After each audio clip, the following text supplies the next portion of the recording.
Buddham Namah Dhammam Namah Sangham Namah.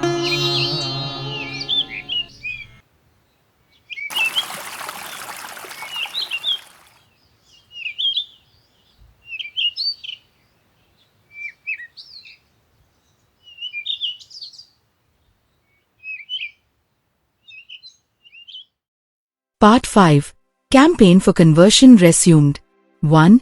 Conversion of rustic Brahmins. 2. Conversion of the Brahmins of Uttaravati. Buddham Namah Dhammam Namah Sangham Namah.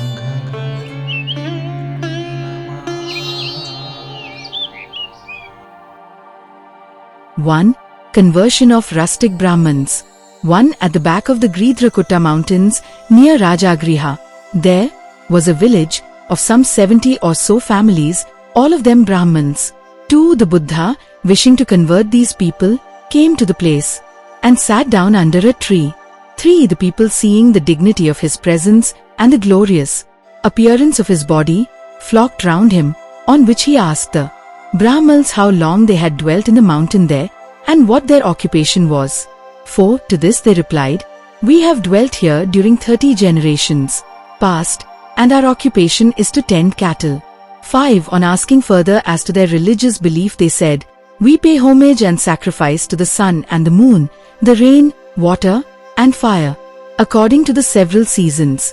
6. If one of us dies, we assemble and pray that he may be born in the heaven of Brahma, and so escape further transmigrations. 7. The Buddha replied, "This is not a safe way, not by it can you benefit. The true way is to follow me, become true ascetics, and practice complete self-composure with a view to obtain nirvana." And then he added these lines. 8. They who consider truth as that which is untrue, and regard that which is untrue as truth, this is but to adopt heretical opinions and can never lead to true advantage. 9. But to know as truth that which is true, and to regard as false that which is false, this is perfect rectitude, and this shall bring true profit. 10. Everywhere in the world there is death, there is no escape from it. 11. To consider this as the condition of all states of being, that there is nothing born but must die, and, therefore, to desire to escape birth and death, this is to exercise oneself in religious truth. 12. The 70 Brahmins, hearing these words, desired at once to become shamans, and on being welcomed by Buddha, their hair fell off, and they presented the appearance of true disciples. 13. Then they all set out to return to the vihara, and on the road, certain thoughts about their wives and families troubled them, whilst at the same time a heavy downpour of rain prevented their advance. 14. There were some 10 houses on the roadside, in which they sought shelter, but on entering one of them it was soon perceived that through the roof the rain found its way, and there was but little protection from the rain.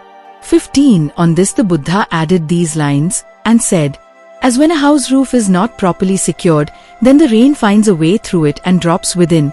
So when the thoughts are not carefully controlled, the desires, sexual desires, will soon bore through all our good resolutions." 16. But as when a roof is well stopped, then the water cannot leak through. So by controlling one's thoughts and acting with reflection, no such desires can arise or disturb us.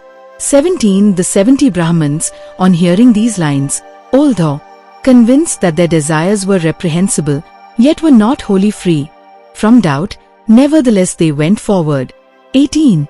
As they advanced, they saw some scented wrapping on the ground, and Buddha took the opportunity of calling their attention to it. And after this, seeing some fish cut also lying about, he directed their notice to its ill odor, and then added these lines and said, 19. He who consorts with the low and the base contracts the same character as he who handles a foul substance. He goes from wars to wars, and utterly without reason, he perfects himself in wickedness. 20. But the wise man, consorting with the wise, contracts the same character, even as the scent of a sweet odor adheres to him who handles it.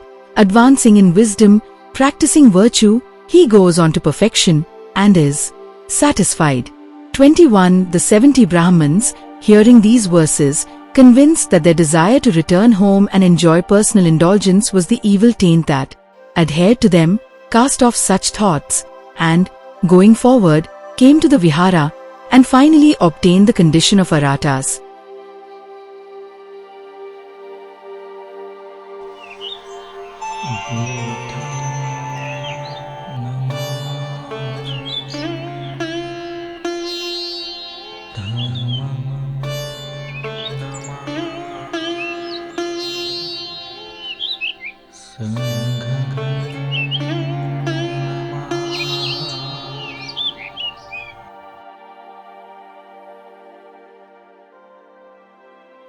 Conversion of the Brahmins of Uttaravati.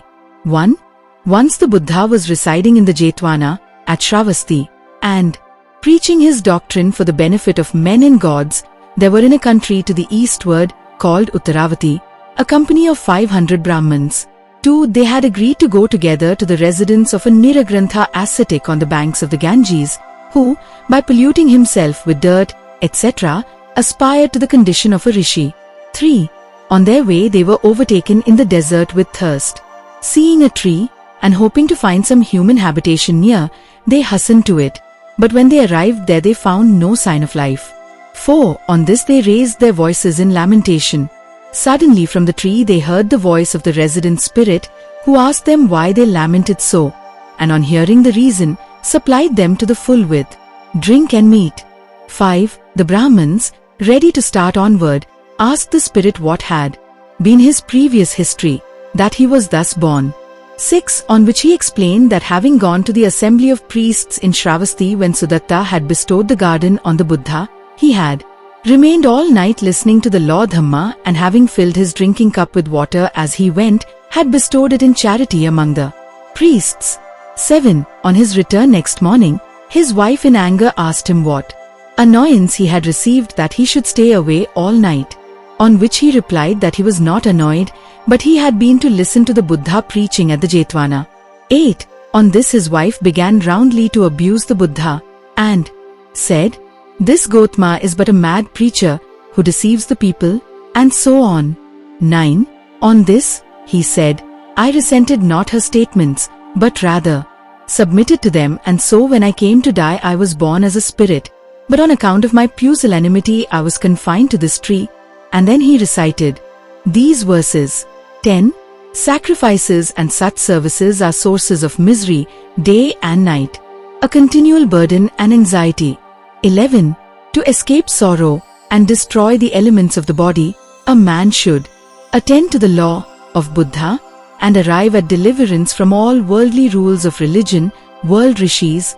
12. The Brahmins, having heard these words, resolved themselves to go to Shravasti, to the place where the Buddha was, and having explained the object of their visit, the world-honored said to them. 13.